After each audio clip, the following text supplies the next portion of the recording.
আজকের বিশেষ সংবাদ শুরু করছি গণতন্ত্র চতুর্থ স্তম্ভ।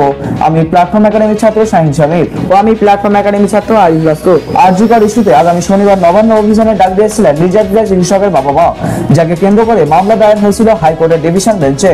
সেই মামলায় পুলিশি পদক্ষেপে সায় দিল কলকাতা হাইকোর্ট।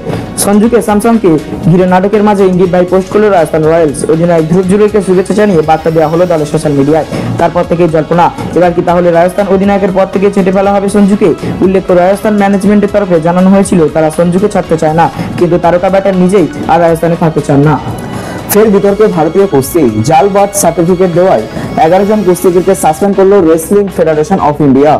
ফেডারেশনের পক্ষ থেকে কিছুদিন আগে দিল্লি পুরসভা 110টি নথি পরীক্ষা করতে দেয়। সেখানে এই 11 জন কুস্তিগিরকে খুঁজে পায় তারা তাদের বিরুদ্ধে বয়স বাড়ানোর অভিযোগ করেছে। নিউ টাউনে বাংলা ভাষার ব্যবহার বাধ্যতামূলক। দোকান, রেস্তোরাঁ, হোটেল, তথ্য প্রযুক্তি ভবন সহ সমস্ত ব্যবসায়িক প্রতিষ্ঠানে লাগাতে হবে বাংলায় লেখা সাইনবোর্ড। কঠোর অবস্থানের পথে new town Kolkata development authority. তবে অন্য ভাষায় লেখা সাইনবোর্ডও থাকবে, তাতে কোনো আপত্তি থাকবে না বলেই খবর। ফের বাংলাদেশি গ্রেফতার, এবার বিমানবন্দরে। ভুয়ো ভারতীয় পাসপোর্ট দেখিয়ে জার্মানি যাওয়ার সময় গ্রেফতার ওপার বাংলার বাসিন্দা। তাকে হেফাজতে নিয়েছে পুলিশ। আজই ধৃতকে ব্যারাকপুর আদালতে পেশ করা হবে। রাজ্যে ফের বেপরোয়া গতির বলি বাজায় লরি ধাক্কায় প্রাণ গেল সাইকেল আরোহী যুবকের। খবর মৃতদেহ ফেলে রেখে বিক্ষোভ স্থানীয়দের।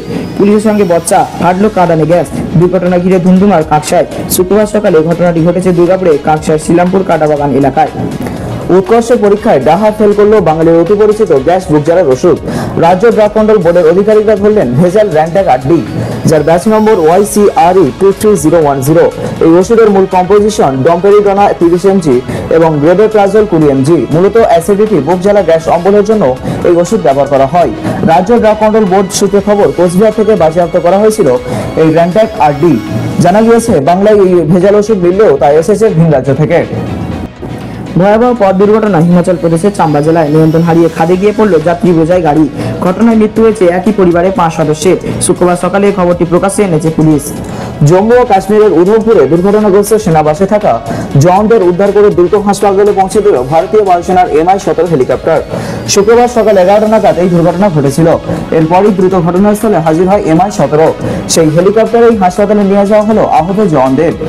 মোহাম্মদ ইউনূসের নতুন বাংলাদেশে রবীন্দ্রনাথকে মুছে ফেলার চেষ্টা চলছে প্রতিনিয়ত। রবীন্দ্রনাথ কাছাড় বাড়িতেও ভাঙচুরের ঘটনা ঘটে। সেই ঘটনা নিয়ে এবার প্রশ্ন তুললেন লোকসভায় তৃণমূলের দলনেতা তথা ডায়মন্ড হারবারের তৃণমূল সাংসদ অভিষেক বন্দ্যোপাধ্যায়। তাকে জবাব দিল স্বরাষ্ট্র মন্ত্রক। উপরাষ্ট্রপতি নির্বাচনের প্রার্থী বাছাই নিয়ে NDA এবং ইন্ডিয়া জোটে তৎপরতা তুঙ্গে। বৃহস্পতিবার ফের শরিক দলের নেতাদের সঙ্গে বৈঠকে বসেন প্রধানমন্ত্রী নরেন্দ্র মোদী এবং বিজেপির সর্বভারতীয় সভাপতি JP নাড্ডা। সূত্রে খবর, প্রার্থী বাছাইয়ের দায়িত্ব মোদী ও নাড্ডার উপর ছেড়ে দিয়েছে শরিক নেতৃত্ব। ভারত এবং ব্রাজিল দুই দেশেরই উপর 50% শুল্ক আরোপ করেছেন মার্কিন প্রেসিডেন্ট ডোনাল্ড ট্রাম্প। এই পরিস্থিতিতে বৃহস্পতিবার প্রধানমন্ত্রী নরেন্দ্র মোদীকে ফোন করলেন ব্রাজিলের প্রেসিডেন্ট লুলা ডি সিলভা। সূত্রের খবর, প্রায় 1 ঘন্টা কথা হয় দুই রাষ্ট্রপ্রধানের। ভারত থেকে অর্ডার নেওয়া বন্ধ করতে চলেছে অ্যামাজন। একই পথে হাঁটতে পারে ওয়ালমার্ট, টার্গেট, গ্যাপের মতো সংস্থাগুলিও। সূত্রে মারফত জানা গিয়েছে, ভারতীয় পণ্যের উপর 50% মার্কিন শুল্ক চাপানোর পর থেকে এই সিদ্ধান্ত নিচ্ছে ই-কমার্স সংস্থাগুলি। মূল কোপ পড়ছে ভারত থেকে রপ্তানি করা বস্ত্রের উপরেই। আজকে সর্বোচ্চ তাপমাত্রা 29 ডিগ্রি সেলসিয়াস। সাধারণত মেঘলা আকাশ। 2-1 দফা হালকা থেকে মাঝারি বৃষ্টি বা বজ্রবিদ্যুৎ সহ বৃষ্টির সম্ভাবনা। আমরা আপনাদের কণ্ঠস্বর বাছাই করার সঠিক খবর পেতে রোজ চোখ রাখুন ঠিক সন্ধ্যা 7টায় প্ল্যাটফর্ম একাডেমির ফেসবুক পেজে। আবার দেখা হবে আগামীকাল ঠিক সন্ধ্যা 7টায়। সুস্থ থাকুন, ভালো থাকুন।